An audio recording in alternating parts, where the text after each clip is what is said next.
ဒီနေ့မှာတော့ကျွန်တော်ရှိကိုအသစ်ရောက်ရှိထားတဲ့ HP brand new laptop လေးကိုအမောင်းလေးလုပ်ပြပေးတော့မှာဖြစ်ပါတယ်ဒီကောင်လေးရဲ့ CPU ကတော့ကျွန်တော် generation နဲ့မဟုတ်တော့ဘဲနဲ့ Core 3 100U နဲ့လာပါတယ် RAM အနေနဲ့ဆိုရင်လည်းကျွန်တော် DDR4 မှာ3200 speed ရှိရဲ့ 8GB ပါဝင်ပါမယ်ပြီးရင် SSD ကလည်းကျွန်တော်တို့ NVMe 256ပါဝင်ပါတယ်သူ့မှာပြီးရင်ကျွန်တော်တို့ original 8လေးပါတစ်ခါလေးပါဝင်ပါတယ်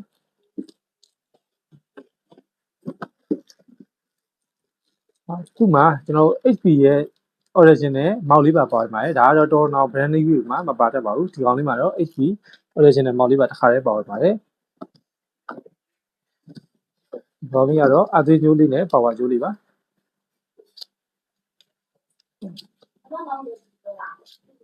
အသေးကျိုးကလည်းဒီကောင်45 watt နဲ့လာပါမယ်ခင်ဗျ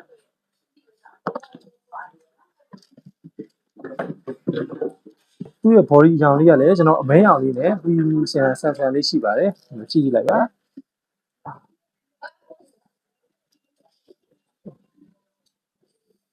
ဒီကောင်လေးဆိုရင်တော့ကျွန်တော်ចောင်းသုံးရုံးသုံးလုပ်ငန်းသုံးလို့တော့တော်တော်သင့်လျော်ပါတယ်ဒီကောင်ပြီးတော့ Core 3 100U နဲ့လာတဲ့အတွက်ကျွန်တော်တော်တော်ကျွန်တော်ចောင်းသုံးမယ်ကျွန်တော်ဇုံးနေပါ meeting တွေပါတက်မယ်ဆိုရင်လည်းကျွန်တော်ကောင်းကောင်းပုံအသုံးပြုလို့ရပါတယ်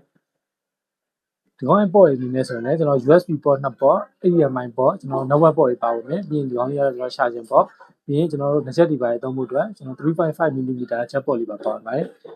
ဒီဘက်မှာတော့ကျွန်တော် Type C port တစ် port ပါပါတယ်ဒီကောင်လေးကတော့ကျွန်တော်တို့ data လေးသွင်းကူးလို့ရမယ်ပြီးရင်ကျွန်တော်တို့ဒီကောင်အားလည်းသွင်းလို့ရပါမယ်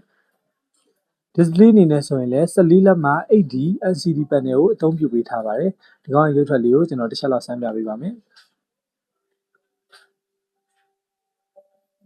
A world where the deepest darkness ever recorded exists.